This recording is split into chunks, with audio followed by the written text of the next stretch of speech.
สวัสดีครับท่านผู้ชมผมวุฒิพงศ์ธรรมธรสิริจากทารานาฟาร์มผึ้งครับก่อนอื่นผมก็เล่าประวัติย่อๆของผมก่อนนะครับเดิมผมเป็นคนกรุงเทพมาแล้วก็มาเลี้ยงผึ้งอยู่ที่เชียงใหม่นี้ตั้งแต่ปี2523จนณปัจจุบันนี้ก็ประมาณ27ปีคนอื่นนี่ที่ตะกี้คุยถึงว่าผมเป็นคนกรุงเทพแล้วขึ้นมาอยู่เชียงใหม่นะตอนนั้นผมอยู่กรุงเทพผมก็ประกอบเป็นพ่อค้าขายของตาม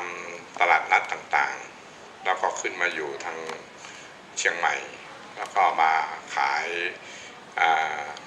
ค้าขายเล็กๆน้อยๆก็คือมาขายบะหมี่เกี๊ยวกงตุ้งที่ตลาดหน้าตลาดธานินแล้วพอดีก็มาได้รู้จักกับเพื่อนคนหนึ่งเขาเป็นคนไต้หวันแล้วก็เขาก็เลยมาเลี้ยงผึ้งอยู่ที่เชียงใหม่ผมก็เลยคุยกับเขาว่าอ้าวแล้วทางคุณนึกยังไงถึงจะมาเลี้ยงผึ้งที่เชียงใหม่เขาก็เลยบอกว่าอ้าวคุณไม่รู้เหรอเนี่ยเมืองไทยเนี่ยดูสิตามต้นไม้ตามสวนต่างๆเนี่ยเงินทองเนี่ยแฝงอยู่บนต้นไม้เยอะแยะเลยแต่คนไทยไม่รู้จักไปเอาเขาพูดคำนี้ผมก็ตกใจว่าเอ๊ะมันเรื่องอะไรเนี่ยคุณพูดอย่างนี้หมายความว่ายังไงเขาบอกเอ้าคุณดูสิถ้าเราเลี้ยงผึ้งเนี่ยผึ้งเนี่ยไปเอาน้ำหวานจากดอกไม้ลงมาเนี่ยแล้วก็เอาน้ำผึ้งเนี่ยมาขายเป็นเงินเป็นทองไงแล้วก็อีกอย่างหนึ่งก็ช่วยทำให้เกษตรกรเนี่ยได้ผสมเกสรด้วยตรงนี้เราก็เลยคิดว่าโอ้จริงอย่างที่เขาพูดเพราะว่าตอนนั้นเนี่ย30 กว่าปีที่แล้วเนี่ยบ้านเราเนี่ยยังไม่มีอุตสาหกรรมการเลี้ยงผึ้งเลยเรามาคิดอีกทีหนึ่งจริงก็เลยสนใจพอวันรุ่งขึ้นผมก็เลยบอกว่าผมขอเข้าไปดูฟาร์มผึ้งเขาหน่อยเขาก็ดีมากเขาก็เลยพาผมไปดูกิจการฟาร์มผึ้งเขาก็ทำให้เราอยากเลี้ยงขึ้นมาผมก็เลยตั้งแต่นั้นมาก็เลยขอเข้าไปดูงานเขาอะไรเขาแล้วก็เริ่มต้นเลี้ยงตอนนั้นเริ่มต้นมาใหม่ๆก็เลี้ยงใหม่ๆก็ยังไม่เป็นก็ฝึกจากเขามาก็ซื้อฟาร์มผึ้งจากรังผึ้งจากเขามา40 รังแล้วก็มาเลี้ยงจนถึงปัจจุบันก็เลี้ยงอยู่ 2,000 รังก็เลี้ยงเรื่อยมาครับอันนี้เป็นความเป็นมาที่ผมทำฟาร์มผึ้งมานะครับแล้วก็พูดถึงเรื่องผลิตภัณฑ์ตอนนี้ที่ของเราก็คือเป็นน้ำผึ้งจากดอกลำไยบ้างจากน้ำผึ้งดอกสับเสือแล้วก็พวกเบญจพรรณอย่างเช่นดอกงาดอกทานตะวัน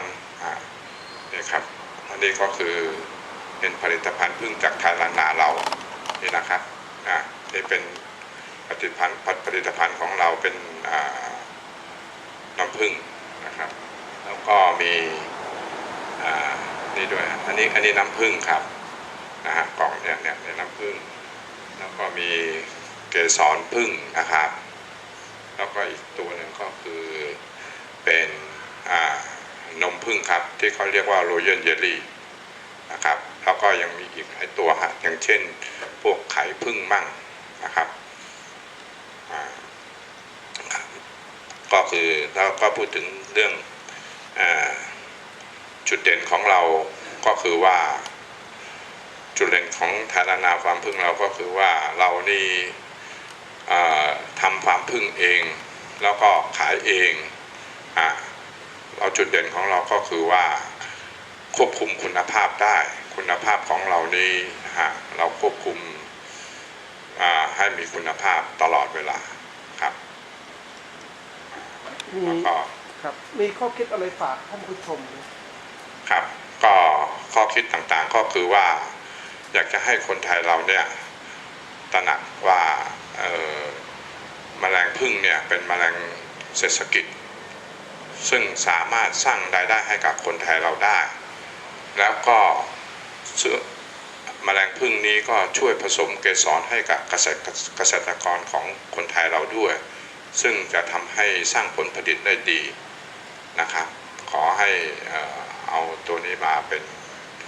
นี่นะฮะสนใจด้วยครับครับขอบคุณมากครับ